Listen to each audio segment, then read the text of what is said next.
जय हो बाबा सोमनाथ। तो आज के इस महत्वपूर्ण वीडियो में हम लोग बाबा सोमनाथ जी के दर्शन करने के लिए जाएंगे, जो कि 12 ज्योतिर्लिंगों में से पहले ज्योतिर्लिंग है। यहाँ पर पहुँचने के लिए जो सबसे नजदीकी रेलवे स्टेशन है वो वेरावल है। यहाँ पर आने के बाद में हम लोग सबसे पहले जाएंगे त्रिवेणी संगम, जहाँ पर 3 नदियों का मिलन होता है और यहाँ पर स्नान करना बहुत जरूरी होता है। फिर हम लोग जाएंगे सोमनाथ ज्योतिर्लिंग के दर्शन करने के लिए और यहाँ पर जो संध्या आरती होती है वो बहुत ही ज्यादा भव्य होती है। साथ में ही लाइट ऑन साउंड शो होता है, जो कि 7 से 8 बजे के बीच में होता है। उस समय मंदिर को पूरा चमका दिया जाता है लाइटों से। सोमनाथ में खाने पीने की क्या व्यवस्था रहती है, कहाँ पर आप शुद्ध शाकाहारी भोजन प्राप्त कर सकते हैं, उस बारे में मैं बताऊंगा। सोमनाथ मंदिर के आसपास के जितने भी तीर्थ स्थल है वहाँ पर जाकर हम लोग भ्रमण करेंगे और उनकी कथाओं के बारे में भी जानेंगे। जैसे कि यहाँ पर शंकराचार्य मंदिर बहुत ज़्यादा मशहूर है, जो कि एक गुफा में बना हुआ है, और यहाँ पर पांडवों की गुफा है, सूर्य मंदिर है।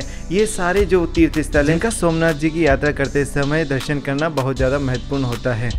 तो आइए हम लोग मिलकर सोमनाथ जी की इस यात्रा को पूर्ण करते हैं और इसका पुण्य फल प्राप्त करते हैं। मेरा नाम है संजय सिंह और सभी भक्तों को मेरी तरफ से हर हर महादेव। तो अभी हम लोग हैं हमारे प्यारे भारत के गुजरात प्रदेश के वेरावल रेलवे स्टेशन। तो बाबा सोमनाथ के दर्शन करने के लिए या फिर सोमनाथ ज्योतिर्लिंग के जो सबसे नज़दीकी रेलवे स्टेशन है वो यही रेलवे स्टेशन है, और वेरावल रेलवे स्टेशन से करीबन 2.5 किलोमीटर की दूरी पर ही सोमनाथ मंदिर स्थित है। तो आप चाहें तो वहाँ पर पैदल भी जा सकते हैं। मैं जो गया था वो पैदल ही गया था और समुद्र के किनारे से होते हुए गया था। अभी आपको जो व्यू मिलेगा वो बहुत ही शानदार मिलेगा। वहीं मैं अगर रेलवे स्टेशन की बात करूं तो तीर्थ स्थल होने की वजह से यहाँ का जो रेलवे स्टेशन है काफ़ी ज़्यादा साफ़ सुथरा और स्वच्छता का यहाँ पर ध्यान रखा जाता है। अभी सुबह के 7 बजे हुए हैं और मेरे साथ में जो भी भक्त लोग आए थे वो सब दर्शन करने के लिए निकल चुके हैं और मैं यहाँ पर रुक गया था क्योंकि मुझे थोड़ा सा वीडियो शूट करना था। और देख सकते हैं इसी वजह से पूरा का पूरा प्लेटफॉर्म खाली डला हुआ है। वेरावल रेलवे स्टेशन का बाहर का दृश्य आप देख सकते हैं। यह रेलवे स्टेशन बहुत ज़्यादा बड़ा नहीं है और इसी रेलवे स्टेशन से करीबन 1 से 1.5 घंटे की वॉकिंग डिस्टेंस पर बना हुआ है सोमनाथ टेम्पल। तो वहाँ पर जाने के लिए मैं पैदल ही निकल जाता हूँ क्योंकि सुबह के 7 बजे हुए थे और मौसम भी बहुत प्यारा हो रहा था। इसी वजह से मुझे लगा कि इस समय हम लोगों को एक्सप्लोर करना चाहिए सोमनाथ के लोकल एरिया को। तो इसीलिए मैं वॉकिंग डिस्टेंस तय करते हुए पहुँच जाता हूँ सोमनाथ टेम्पल की ओर। आगे चलकर मुझे एक बहुत बड़ा यार्ड मिलता है जहाँ पर काफ़ी सारी बोट खड़ी हुई थी और यहाँ पर कुछ रिपेयर के लिए भी खड़ी हुई थी और कुछ शायद समुद्र में जाने के लिए खड़ी हुई थी। तो यहाँ पर जो भी मछुआरे होते हैं वो इन्हीं बोटों को ले जाकर मछलियाँ पकड़ने के लिए समुद्र में जाते हैं। चढ़कर भी मैंने काफ़ी बोटों को देखा और ये काफ़ी ज़्यादा महंगी होती हैं, करीबन 20-20 लाख की भी यहाँ पर बोट आपको देखने को मिलेगी। सोमनाथ मंदिर की ओर जाते हुए अब मैं आ चुका हूँ समुद्र के किनारे और ये जो एरिया आप देख रहे हैं इसके आगे समुद्र है और यहीं से फुटपाथ गया हुआ है जहाँ से हम लोग सोमनाथ मंदिर पहुँच सकते हैं। तो यहाँ पर खड़े होकर, यहाँ पर बैठकर, यहाँ पर टहलते हुए बहुत ही ज़्यादा आनंद आ रहा था क्योंकि लहरें बहुत ही ज़्यादा शोर कर रही थी और समुद्र की लहरों से बातें करते हुए मैं आगे बढ़ ही रहा था कि मुझे रेत में दिखाई दिए बहुत सारे छोटे छोटे शंख, जो कि आप देख सकते हैं इस तरह के शंख हैं और इस तरह के यहाँ पर काफ़ी सारे शंख डले हुए हैं और कुछ लोग यहाँ पर आते हैं जो इन शंखों को बीन ले जाते हैं और फिर इनका सेल करते हैं। बहुत बड़े बड़े शंख भी देखने को मिल जाते हैं। तो इनमें से कुछ शंखों को मैं एकत्रित कर लेता हूँ अपने घर पर ले जाने के लिए। पता नहीं ले जाया जाता है या नहीं ले जाया जाता है, पर मुझे यहाँ पर शंख जो मिल रहे थे वो बहुत ही सुंदर मिल रहे थे, तो मैंने कुछ को रख लिया था। और देख सकते हैं कि यहाँ की जो लहरें हैं, आहा, मैं बयान नहीं कर सकता, इतना ज़्यादा सुकून मिल रहा था मुझे कि अगर आप लोग अगर यहाँ पर आएंगे तो आपको पता चलेगा किस तरह का यहाँ का माहौल था। तो अभी हम लोग आ चुके हैं सोमनाथ मंदिर के बिल्कुल सामने खड़ा हुआ हूँ मैं और अभी मौसम चेंज हो चुका है, मतलब कि पानी बरस चुका है क्योंकि ये कोस्टल एरिया है और समुद्र का किनारा है। इस वजह से कभी भी यहाँ पर कैसे भी मौसम बदल जाता है, तो इस बात से थोड़ा सा प्रिपेयर हैं। तो अभी हम लोग जा रहे हैं त्रिवेणी संगम। त्रिवेणी जो कि 3 नदियों का संगम है और यहाँ पर सबसे पहले स्नान करके और फिर सोमनाथ के लिए जाए तो उसका महत्व बहुत अधिक हो जाता है। तो वही प्रक्रिया मैं पूर्ण करना चाह रहा था। तो सबसे पहले यहाँ पर स्नान करूँगा, उसके बाद में फिर सोमनाथ जी के दर्शन करने के लिए जाऊँगा। तो देख सकते हैं अंदर जाते ही बड़ा सा ये आपको एक तरह का मैदान मिल जाता है और बहुत ही अच्छे तरीके से यहाँ पर घाटों को बनाया गया है। तो ये जो त्रिवेणी संगम है वो 3 नदियों का संगम है, जो कि हैं हिरना, कपिला और सरस्वती, जिसमें बताते हैं कि सरस्वती नदी दिखाई नहीं देती, वो पाताल में से ही निकली हुई हैं और बाकी 2 नदियाँ आपस में मिलती हुई दिखाई देती हैं। तो आप देख सकते हैं ये पीछे पीछे तक जहाँ तक आपकी नज़र जा रही है वहाँ तक देख सकते हैं यहाँ का पानी का स्तर क्या है।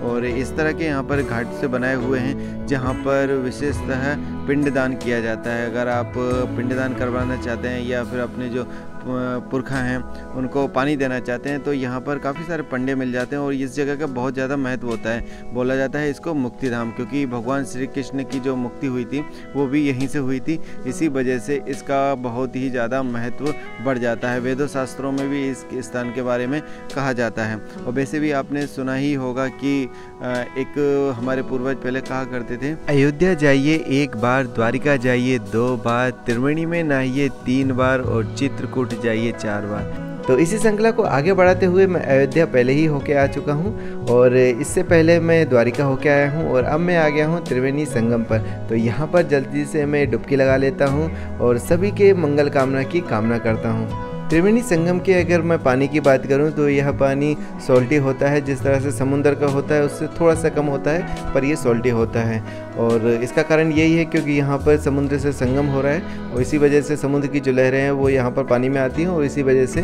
पानी का जो टेस्ट है वो एकदम सॉल्टी हो जाता है।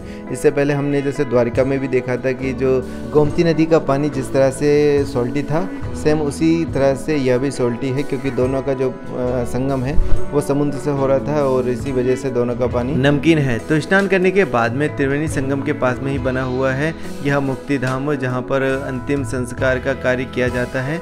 तो यहाँ पर विजिट करने के बाद में अब हम लोग सीधे चलते हैं सोमनाथ जी के दर्शन करने के लिए। अगर आपके पास में कोई अतिरिक्त सामान है तो आप उसको यहाँ पर सामान घर बना हुआ है जो कि निःशुल्क सेवा होती है। यहाँ पर आप अपना सामान जमा करवा सकते हैं और उसके बाद में ये जो चेकिंग पॉइंट बना हुआ है यहाँ से होते हुए आपको सोमनाथ के अंदर मंदिर में प्रवेश कर सकते हैं। पर यहाँ पर किसी भी तरह का कैमरा और इलेक्ट्रॉनिक आइटम को अंदर ले जाना सख्त मना है। तो इसी वजह से मैं आपको अंदर का जो परिसर है वहाँ के तो दर्शन नहीं करवा सकता, पर आप यहाँ से बाहर से ही देख सकते हैं वो सोमनाथ जी मंदिर की जो चोटी शिखर या देख सकते हैं दिख रहा है। तो मैं शाम को दर्शन करके आ चुका था और करीबन मैंने 1 से 2 घंटे पूरे मंदिर परिसर के दर्शन किए थे। और मंदिर परिसर के अंदर ही पूरे 12 ज्योतिर्लिंगों के बारे में बताया गया है और उनके दर्शन भी कराए गए हैं। बाकी मंदिर परिसर की मैं बात करूं तो बहुत ही ज़्यादा स्वच्छ और हरियाली भरा पूरा परिसर बनाया हुआ है। साथ में वहाँ से जो समुद्र की लहरों का जो व्यू मिलता है वो बहुत ही लाजवाब मिलता है। और जो गर्भ गुफा है वहाँ तक आपको समुद्र की लहरों की आवाज़ सुनाई देती है। अभी शाम को 8 बजे से लाइट एंड साउंड शो का आयोजन रखा जाता है जो कि प्रतिदिन होता है और उसी की तैयारी में देख सकते हैं आप मंदिर को कितना भव्य तरीके से सजाया गया है। पूरा गोल्डन, ऐसा लग रहा है मानो कि गोल्डन कोटिंग कर दी हो पूरे मंदिर के अंदर।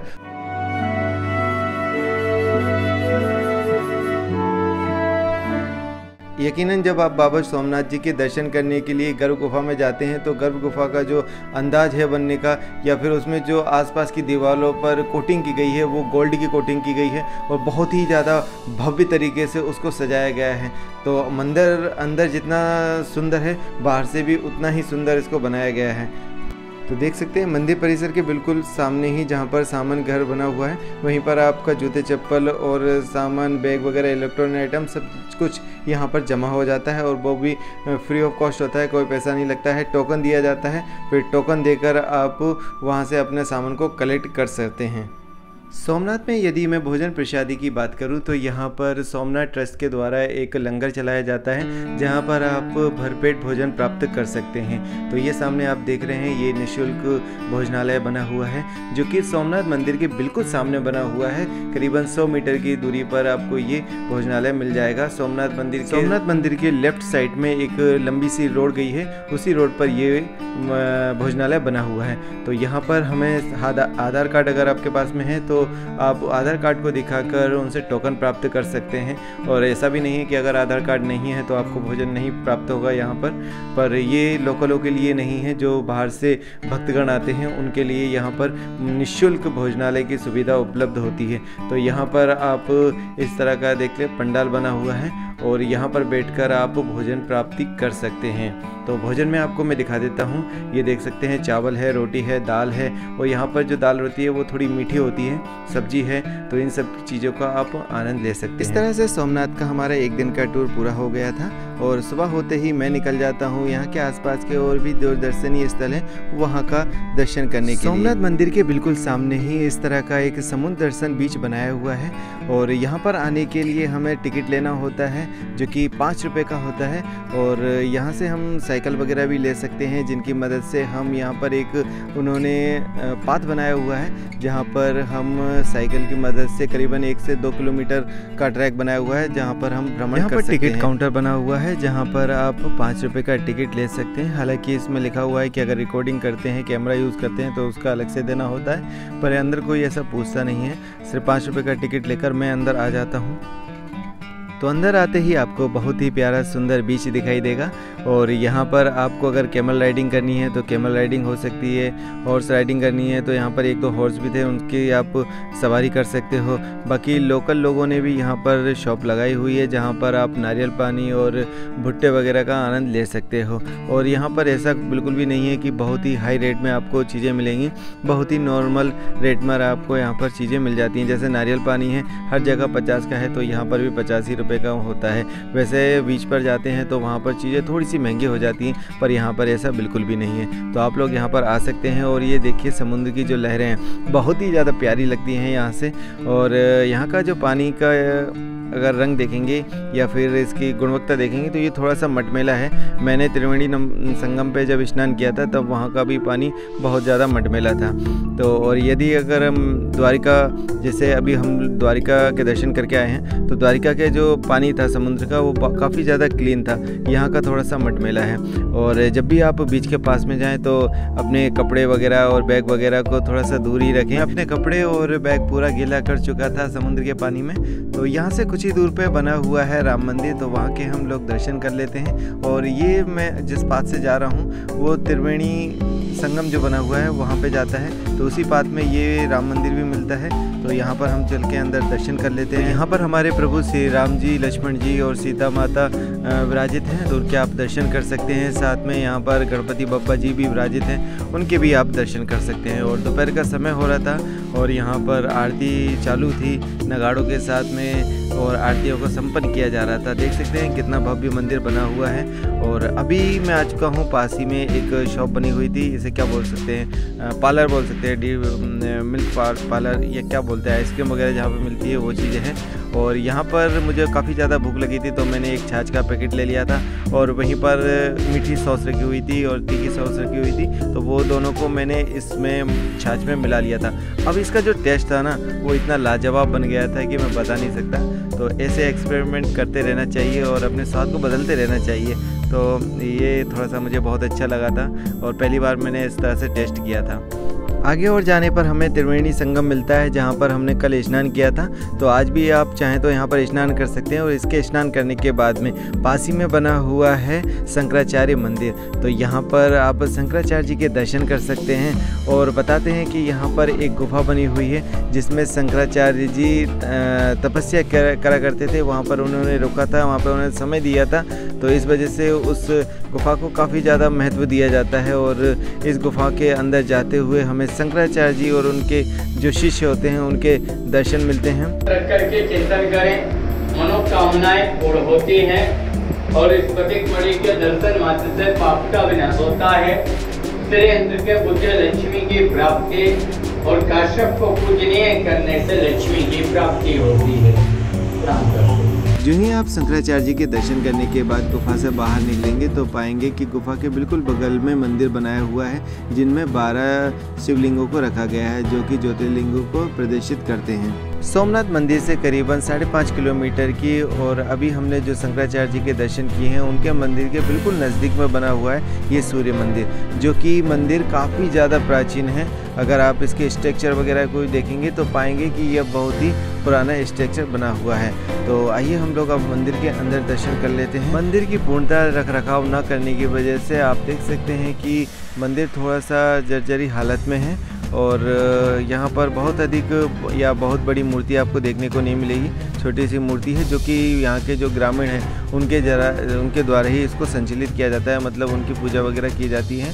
तो ये देख सकते हैं मंदिर की अगर ऊपर देखेंगे छतों वगैरह को तो आप पाएंगे कि यह बहुत प्राचीन है। अभी तो यहाँ पर थोड़ा सा ये ग्रामीण के द्वारा ही मरम्मत कर दी गई। ये देखिए मूर्ति, देखिए आप मूर्ति को अगर आप गौर से देखेंगे तो पाएंगे कि इनकी जो बनावट है वो अब झड़ने लगी है, मतलब कि पत्थर काफ़ी ज़्यादा पुराने हो चुके हैं। तो ये देख सकते हैं आप। और ये बलुआ पत्थर से बने हुए हैं। तो बलुआ पत्थर मानते ही हैं कि काफ़ी ज़्यादा कच्चा होता है, तो पानी की गिरावट या फिर काफ़ी ज़्यादा पुराने होने पर वो बलुआ पत्थर झड़ने लग जाता है। इसी मंदिर के बिल्कुल बगल में बना हुआ है, देख सकते हैं ये क्या बोल सकते हैं इसको, पानी की बावड़ी बोल सकते हैं। तो पानी की बावड़ी या बोल सकते हैं या कुंड बोलेंगे, ये पास ही में बना हुआ है सूर्य कुंड। तो यहाँ पर हम चल के दर्शन करते हैं।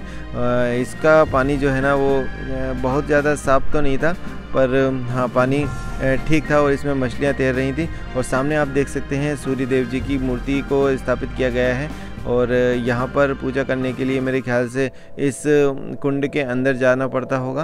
और यहाँ पर इस कुंड को भी देखेंगे तो काफ़ी ये पुराना है, प्राचीन है। और इसको दर्शन करने के बाद में अभी हम लोग वापस रिटर्न होते हैं। यहाँ पर पानी भरा हुआ था, वो पानी का जो टेम्परेचर था, मतलब पानी जो था वो बिल्कुल ठंडा था।